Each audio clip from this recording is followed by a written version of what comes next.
You think you know Maslow, the pyramid, the 5 needs, physiological at the bottom, self-actualization at the top. Textbooks drill it into you. Motivational speakers quote it. Management seminars project it onto screens. But here's what nobody tells you. Maslow never drew that pyramid. He never designed that triangle. The most famous image in psychology wasn't created by the psychologist himself, and the mental process that led him to understand human needs, it started in a place you'd never expect. Not a laboratory, not a university, not even a library. It started in the slums of Brooklyn or New York.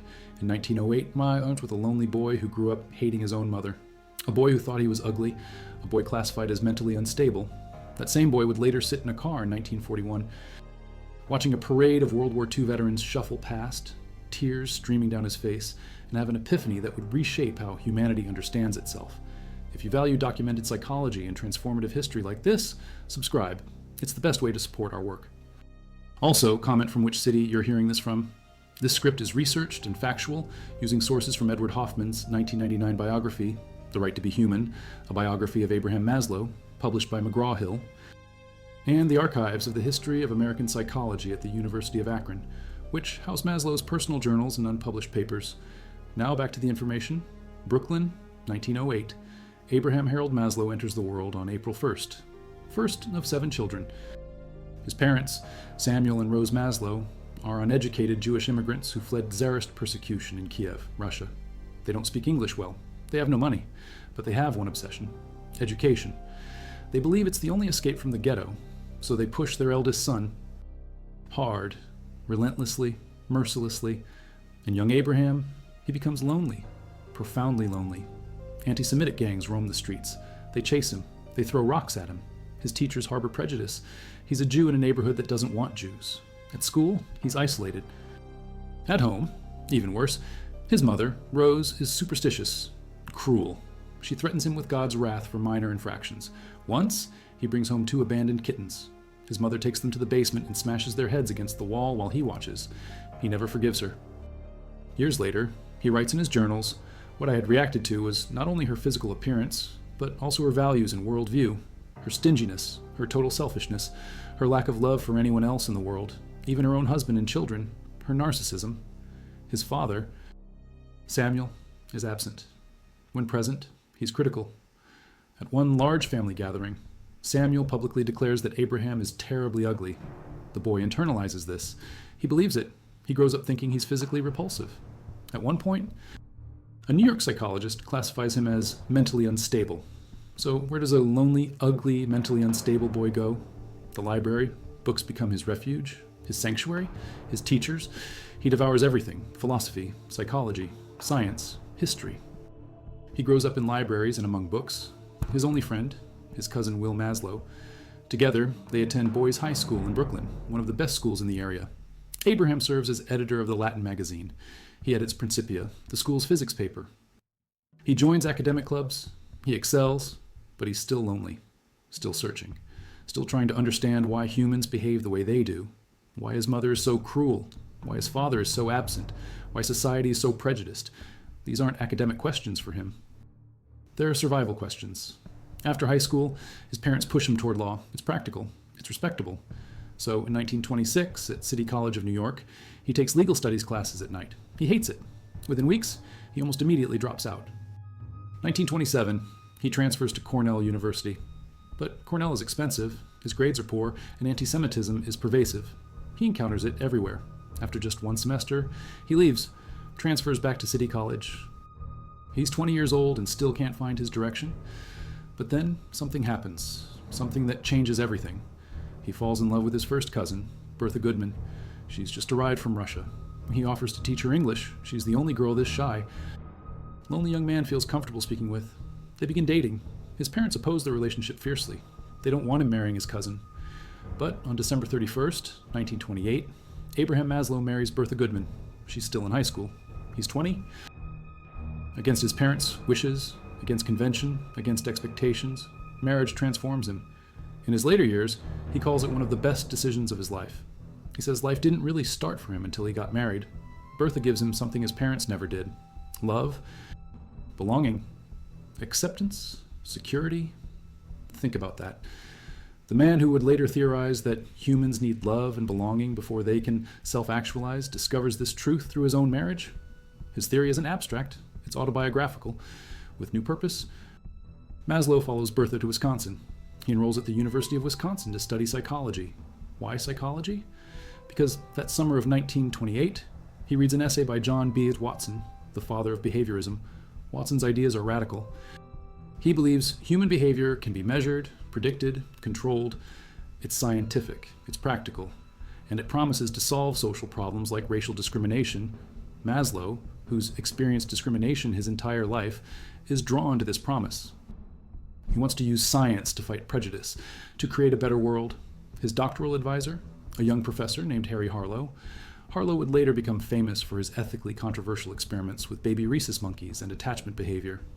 But in the early 1930s, he's just an ambitious researcher studying primate behavior at the Wisconsin Primate Laboratory, one of the first of its kind in the world. Under Harlow's guidance, Maslow conducts his doctoral dissertation on primate dominance behavior. He spends years observing monkeys, watching how they establish hierarchies, how some monkeys dominate others, how dominance isn't always about physical strength or fighting. He discovers something surprising. Dominance in monkeys is typically established not by combat, but by visual contact, staring contests, eye contact dominance games. The stronger monkey stares, the weaker monkey looks away.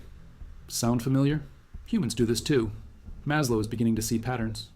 He publishes his research in 1936 in the Journal of Genetic Psychology. 4 parts, over 100 pages. It becomes the definitive research on primate dominance for approximately 30 years. Harlow later says it was ahead of its time by a vast understatement, but Harlow is also saddened. He thinks a fine monkey researcher is about to be lost.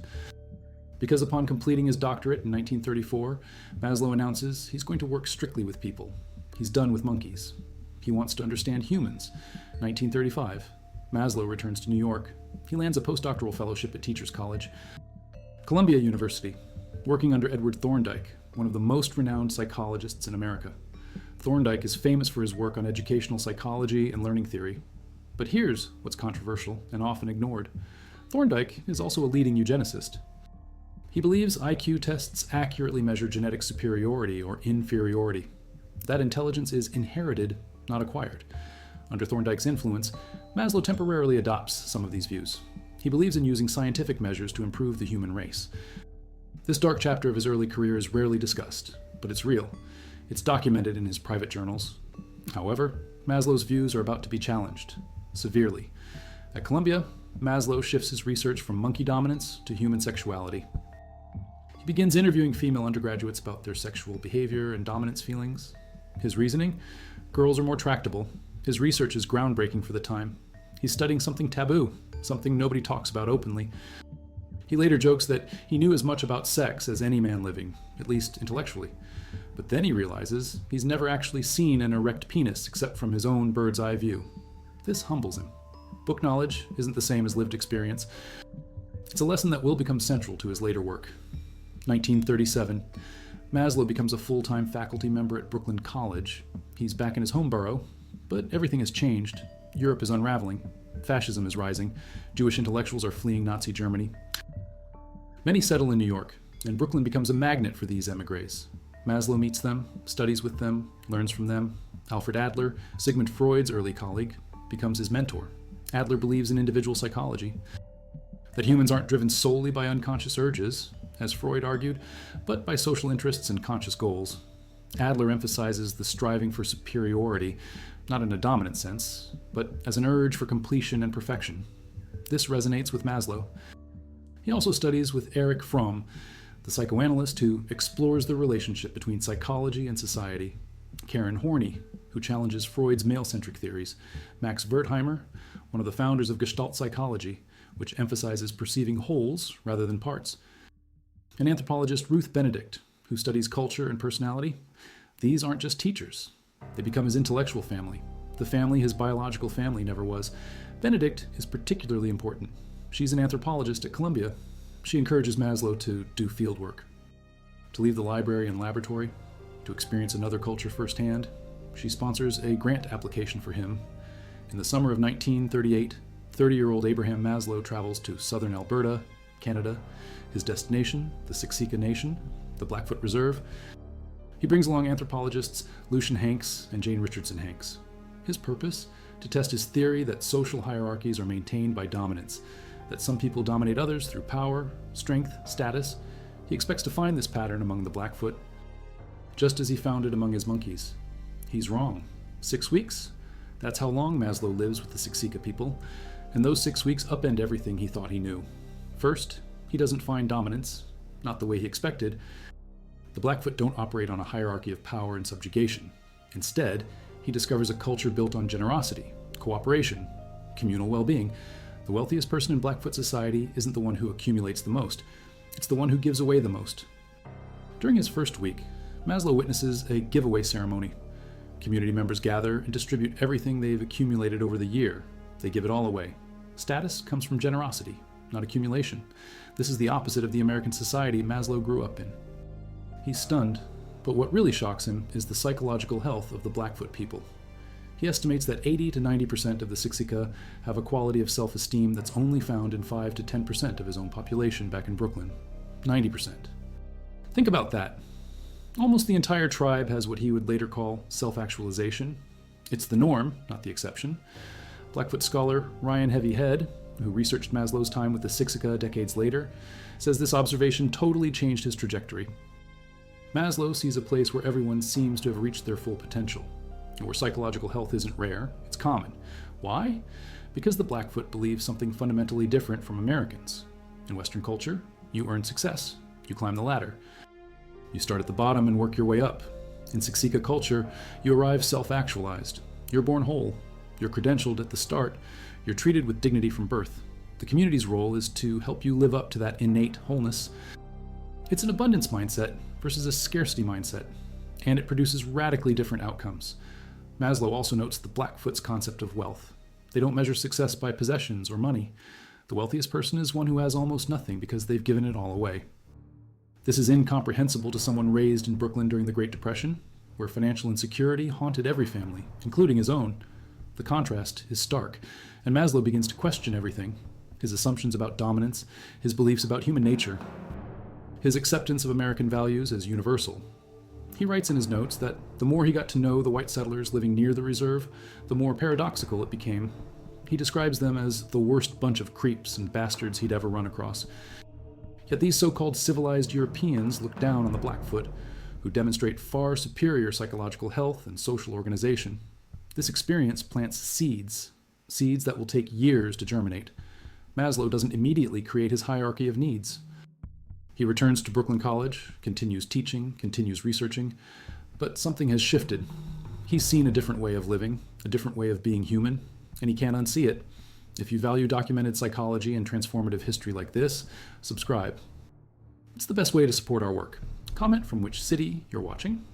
This script is researched and factual, using sources from the Canadian government's Social Sciences and Humanities Research Council research by Ryan Heavy Head and Narcissi Blood on Blackfoot influence on Maslow, published in 2007, and Karen Lincoln Michael's 2014 article in Indian Country Today. Now back to the information. December 7th, 1941, Pearl Harbor, the United States enters World War II. Maslow is 33 years old. A father of 2 daughters, he's too old to enlist, but the war impacts him profoundly. Shortly after Pearl Harbor, he's driving home.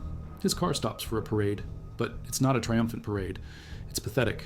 Boy Scouts in old uniforms, a ragged flag, someone playing a flute off-key.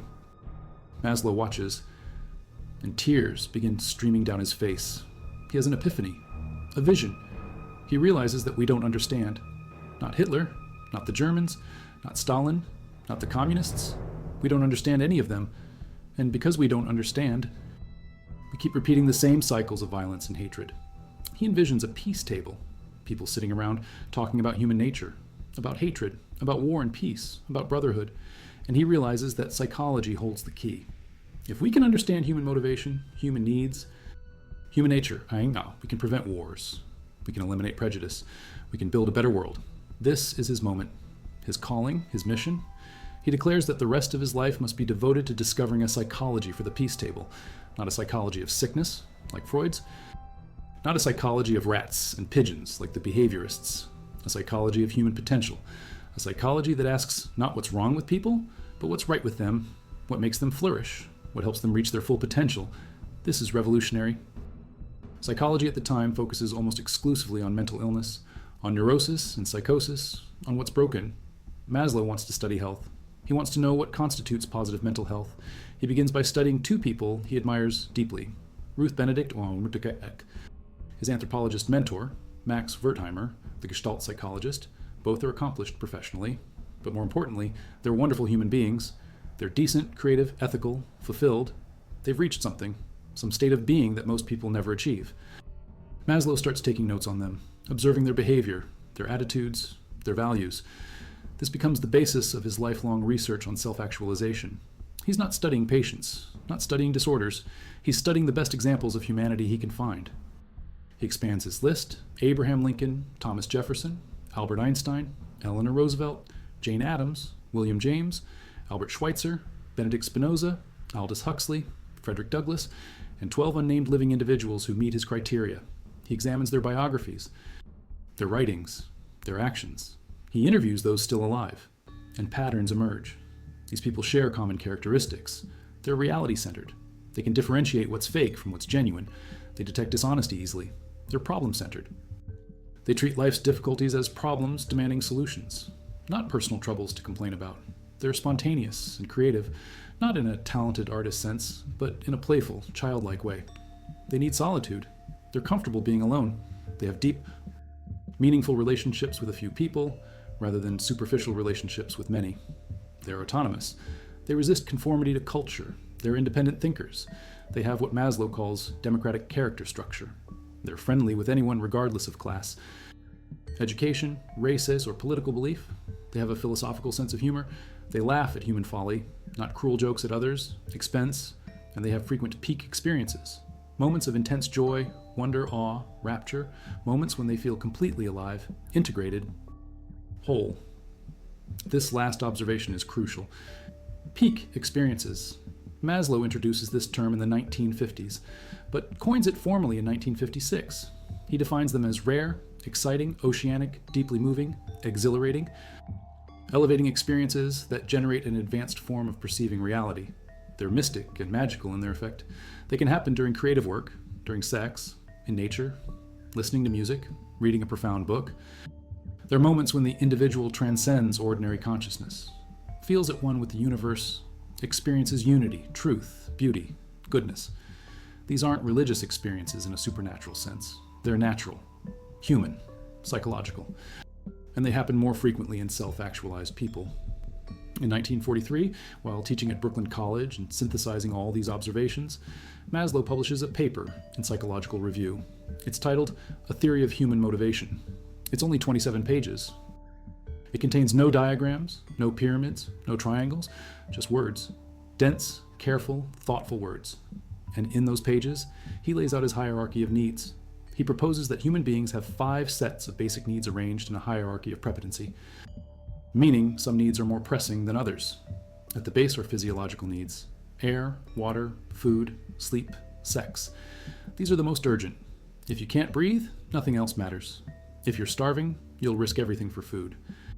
These needs must be relatively satisfied before higher needs emerge.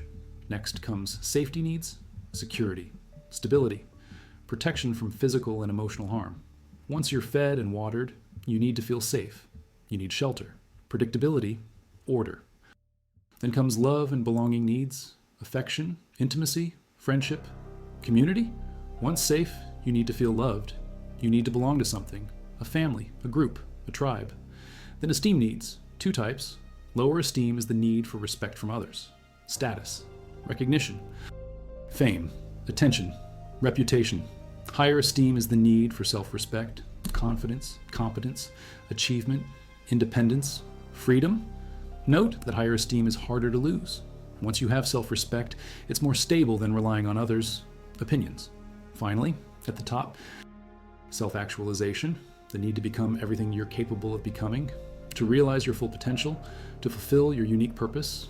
A musician must make music, a poet must write, a mother must nurture. Whatever you can be, you must be. This is self-actualization. Maslow credits neurologist Kurt Goldstein for coining the term. Goldstein, who Maslow meets at Brandeis University later, views self-actualization as the master drive of all organisms, the tendency to actualize as fully as possible, but Goldstein sees it as continuous, always happening. For Maslow, it's hierarchical. You must satisfy lower needs first. But here's what textbooks ignore. Maslow never claims this hierarchy is rigid. Right in his 1943 paper, he anticipates criticisms. He explicitly states that satisfaction of needs isn't all or nothing. You don't need 100% satisfaction of one level before the next emerges. He uses words like relative, general, primarily. He acknowledges exceptions. Some people value self-esteem more than love.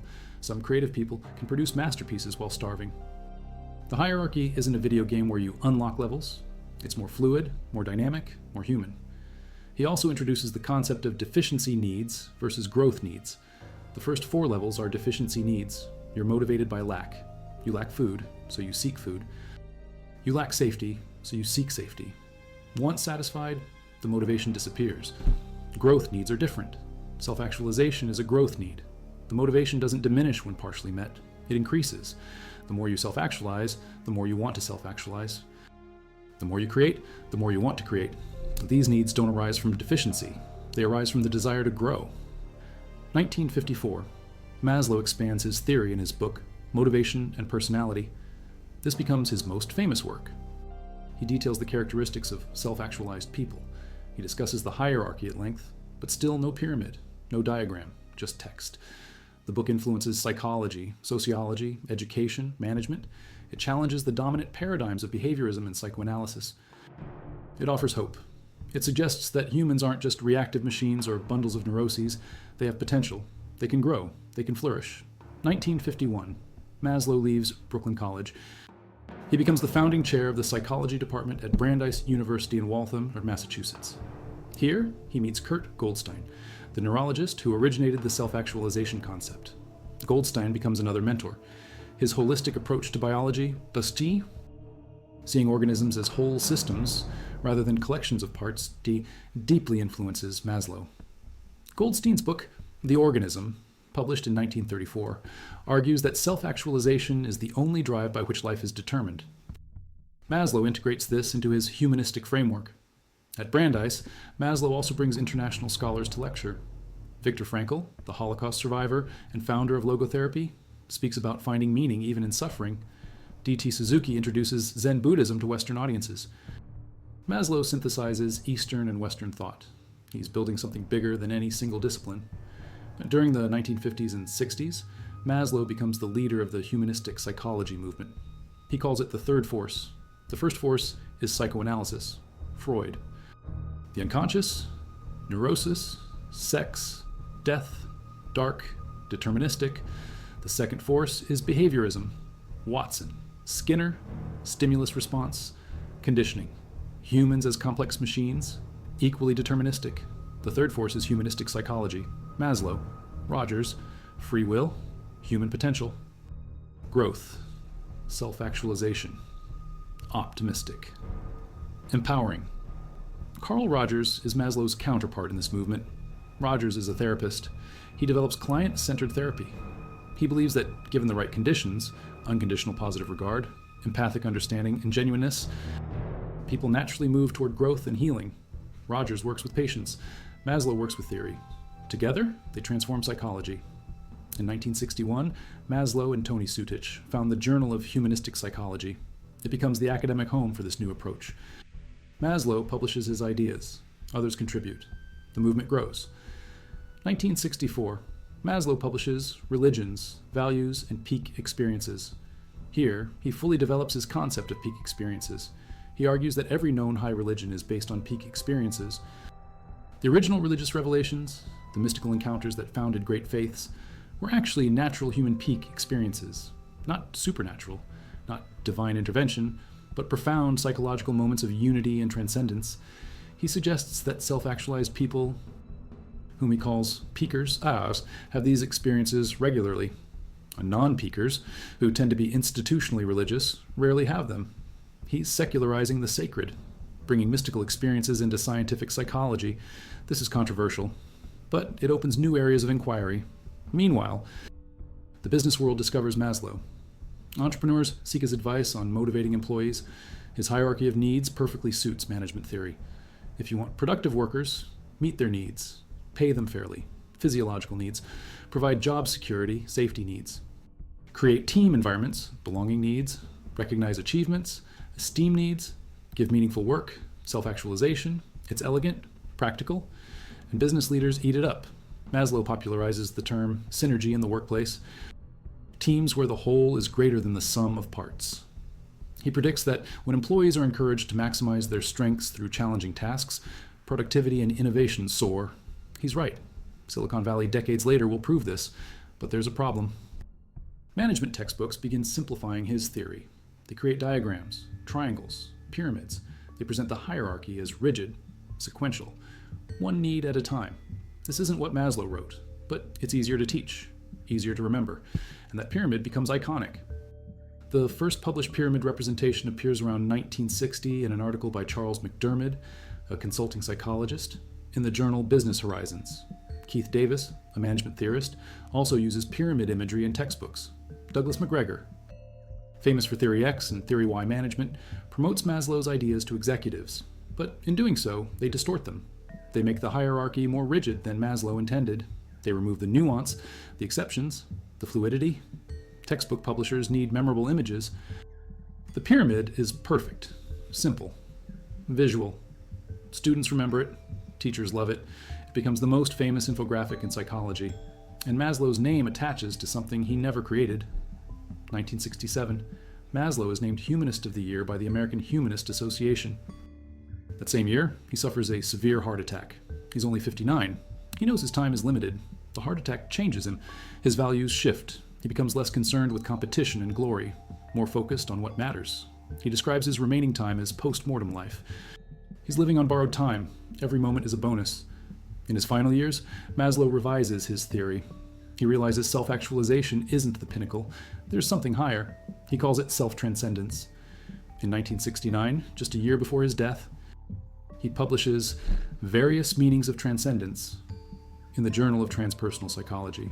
He describes self-transcendence as the very highest and most inclusive or holistic levels of human consciousness, behaving and relating, as ends rather than means, to oneself, to significant others, to human beings in general. It's going beyond the self, not fulfilling your own potential, but transcending your ego entirely, connecting with something larger, the cosmos, humanity, the divine, however you define it. This addresses a criticism of self-actualization. It's too individualistic, too self-focused. Self-transcendence adds altruism, service, spirituality, helping others reach their potential. Maslow distinguishes between peakers and non-peakers among self-actualized people. Some self-actualizers don't have transcendent experiences. Others do. Those who do, he believes, represent the highest form of human development. They're not just fulfilling personal potential. They're contributing to the greater good, like Mother Teresa, like Gandhi, like the Blackfoot elders he met in 1938. Remember them? Their highest value wasn't self-actualization.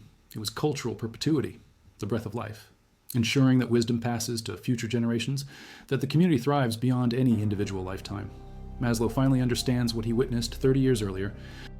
He just didn't have the framework then. He also develops the concept of plateau experiences. Unlike peak experiences, which are brief, intense, rapturous, plateau experiences are calm, serene, sustained. They're a constant state of awareness, of appreciation, of seeing the sacred in the ordinary.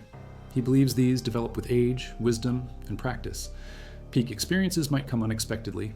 Like grace, plateau experiences can be cultivated deliberately.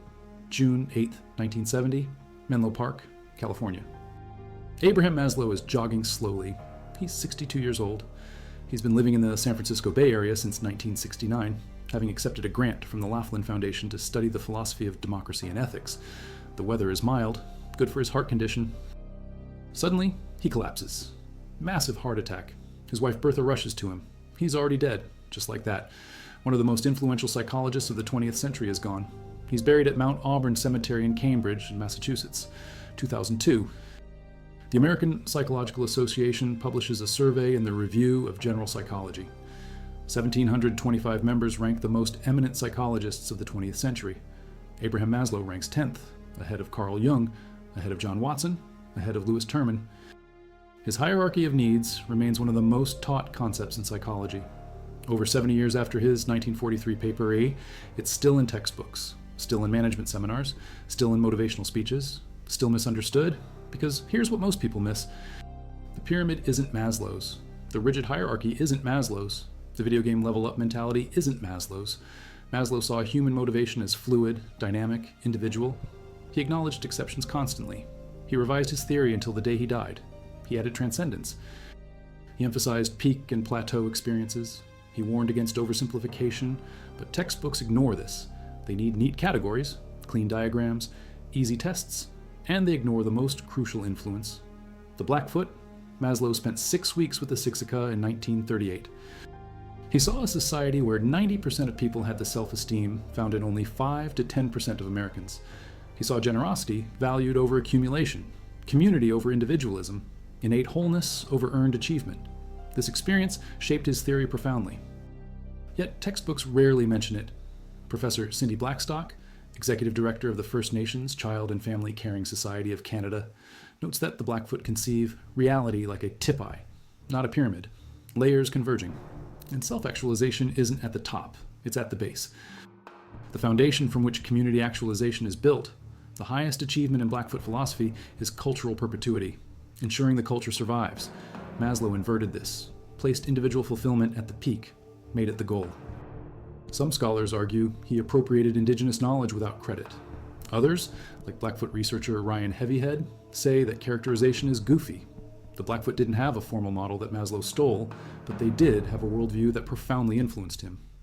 The truth is nuanced, complex, human. What remains undeniable is the mental process Maslow underwent. He started as a lonely, loveless child in Brooklyn. He discovered belonging through marriage. He sought understanding through primate research. He had his assumptions shattered by the Blackfoot. He witnessed the horrors of World War II and dedicated his life to a psychology of peace. He studied the healthiest humans he could find. He identified patterns. He theorized needs. He refined his thinking. He added transcendence. He died still evolving his ideas. His theory isn't perfect. Critics point out the lack of rigorous empirical validation, the cultural bias toward Western individualism, the subjective methodology of studying self-actualized people. These criticisms are valid. But the theory's influence is undeniable. It shifted psychology from pathology to potential. It gave us language for human flourishing, self-actualization, peak experiences, hierarchy of needs. These terms are now common vocabulary, even positive psychology. The movement founded by Martin Seligman in the 1990s builds on Maslow's foundation. Seligman studies happiness, flourishing, what makes life worth living. These are Maslow's questions, updated with modern methods. Here's the final irony. The pyramid that everybody associates with Maslow was created by management consultants and textbook publishers in the 1950s and 60s. They wanted a visual shorthand, a memorable image, a teachable diagram, so they drew a triangle, put physiological needs at the bottom. Self-actualization at the top, labeled it Maslow's pyramid, and it stuck. It became one of the most recognized images in psychology, in business, in education. Students who've never read a word Maslow wrote can describe the pyramid. They think he created it. He didn't. In April 2019, researchers Todd Bridgman, Stephen Cummings, and John Ballard publish a paper in the Academy of Management Learning and Education. They trace the pyramid's origins. They find no evidence Maslow ever drew it. They argue it misrepresents his theory, makes it too rigid, too sequential, too simplistic. They suggest replacing the pyramid with a ladder. A ladder allows movement up and down, lets you lean on multiple rungs simultaneously, better represents Maslow's actual ideas, but the pyramid persists. Why? Because it's cognitively sticky, easy to remember, visually appealing, perfect for PowerPoint. Students love it, teachers love it, publishers love it. It survived despite empirical challenges, despite cultural criticisms, despite being a distortion. The pyramid might be Maslow's most enduring contribution, and he never made it. Here's what really matters: Maslow's mental process. A boy raised without love discovers its importance. A man studying monkeys questions dominance. A researcher visiting indigenous people sees abundance over scarcity. A citizen watching wartime parades commits to understanding humanity. A professor studying healthy people identifies growth potential. A theorist revising his ideas adds transcendence. This is how understanding emerges. Not through abstract speculation, through lived experience, through observation, through questioning assumptions, through humility, through lifelong learning. Maslow died in 1970. but his journals were published posthumously. His unpublished papers emerged. His later thinking on self-transcendence became known. Researchers continue finding new dimensions in his work. In 2006, Mark Koltko-Rivera publishes a paper arguing that the conventional description of Maslow's hierarchy is inaccurate because it ignores self-transcendence. He calls for recognizing this as Maslow's true capstone. Others continue the work, and the Blackfoot, their wisdom, which shaped Maslow's thinking, gets gradually acknowledged. Scholars like Cindy Blackstock and Ryan Heavyhead bring attention to the indigenous roots of humanistic psychology. They don't claim Maslow stole from them, but they note the influence. The Siksika concept of Nita Pitapi, someone who has arrived, who's completely developed, parallels self-actualization, but with crucial differences. In Blackfoot culture, you're born with that potential already recognized. The community supports your journey. You give back through cultural perpetuity. Individual and collective flourishing intertwine. Maslow glimpsed this in 1938. It took him 30 years to integrate it into self-transcendence. Even geniuses process slowly. What's the takeaway? The hierarchy of needs isn't about climbing a pyramid. It's about understanding what motivates human behavior. Why you do what you do. Why societies function as they do. And why some people flourish while others struggle. Maslow gave us a framework, imperfect but useful. His mental process shows that understanding comes from synthesis, from integrating diverse experiences, from Brooklyn streets to Wisconsin laboratories to Blackfoot reserves to Brooklyn College classrooms to Brandeis lecture halls. Each context contributed. Each challenge refined his thinking. His theory is his autobiography in abstract form. The lonely boy needing love, the immigrant's son seeking safety, the outsider craving belonging, the underestimated man earning esteem, the intellectual fulfilling his potential, the dying philosopher transcending himself. In his final interview, published in Psychology Today in January 1970, Maslow reflected on his epiphany. He recalled the parade after Pearl Harbor, the tears, the vision of a peace table. He said he wanted to save the world, to prevent horrible wars, awful hatred, prejudice. He felt that if we could understand human nature, we could make progress. Did he save the world? Not entirely. Wars continue, hatred persists, prejudice remains, but he changed how we think about ourselves. He gave us language for our aspirations. He legitimized studying health, not just sickness. He showed that growth is possible. That potential can be realized, that humans aren't doomed to dysfunction. In 2018, psychologist Scott Barry Kaufman publishes research validating Maslow's characteristics of self-actualization using modern statistical methods. His study of over 500 people finds that 10 characteristics load on a general factor of self-actualization. Those reporting more characteristics are more motivated by growth and exploration than by fulfilling deficiencies. They have greater life satisfaction, greater self-acceptance, greater purpose in life. Maslow's decades-old observations hold up. Modern science confirms what he saw in the 1940s. Today, Maslow's ideas permeate education, healthcare, management, social work. Therapists help clients identify unmet needs. Teachers ensure students feel safe and belonging before expecting academic achievement. Managers design jobs for autonomy and mastery. His influence is everywhere, often unrecognized. But here's the final revelation. In 2021, new research surfaces. Maslow's archives at the University of Akron contain handwritten journals, notes from his final weekend. He's planning exercises to help people cultivate plateau experiences. He's developing ideas about death awareness, producing transcendence. He's still growing, still learning, still revising. At 62 years old, 3 days before dying, he's still becoming, still self-actualizing, still transcending. That's the real lesson. The hierarchy isn't a destination, it's a process. Life isn't about reaching the top of a pyramid you didn't even draw. It's about understanding what drives you, meeting your needs, growing beyond them, connecting to something larger, contributing to others, and never stopping. Not even when death approaches. Abraham Maslow understood human needs because he lived them, every single one. From deficiency to growth, from Brooklyn poverty to Brandeis prestige, from isolation to community, from self-actualization to self-transcendence. His theory is his life, and his life ended the way it was lived. In motion, growing, becoming, transcending. The pyramid isn't his legacy. His mental process is